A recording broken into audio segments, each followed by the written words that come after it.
Breaking news in campaign 2014 now. All morning long, we're bringing you results and analysis from our exclusive Eyewitness News Providence Journal poll in the race for Rhode Island governor. We've been polling this race for more than a year now, tracking it every step of the way, and now with less than 3 weeks to go before Election Day, our numbers show the race is tight. We asked 500 likely voters who they would vote for if the election were today. 42% of those we polled say they would vote for Democrat Gina Raimondo. Republican Alan Fung gets 36% of the vote, and moderate Robert Healey is at 8%.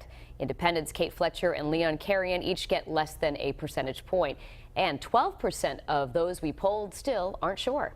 Eyewitness News reporter Tim White here with us in studio this morning with some in-depth analysis. Tim, it's the first public poll that truly examines Robert Healey's impact on this race. Yeah, it is. He's on the ballot, so he's in our poll, and our political analyst says these numbers show there's a reason the Republican Party fought so hard to try and keep Healey out of the governor's race.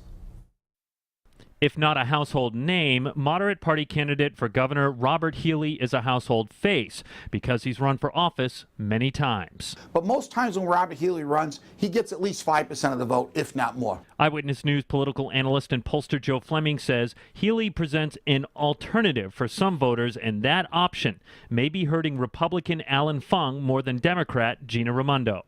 And in a tight race, that could have an impact. And I think we could see that in the fact that Republicans went to the Board of Elections to try to keep Robert Healey off the ballot.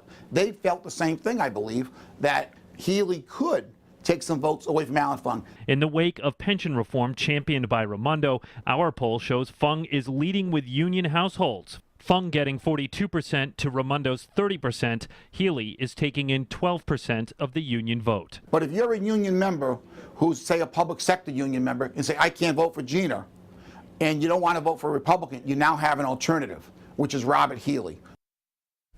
The Republican Party lost an appeal to remove Healey from the ballot last month. Pat, Danielle, coming up later this morning, we're going to show you a big split in this race, the gender gap. I know it's a news flash, but men and women don't always agree. Breaking news. Okay. Indeed. Right. We'll get all those developments from you later. Thank you, Tim. And we do have more coverage of our exclusive poll on our website. You can use our interactive page to get a complete breakdown of all the key races on WPRI.com. And next week, Eyewitness News and the Providence Journal teaming up again for another gubernatorial debate.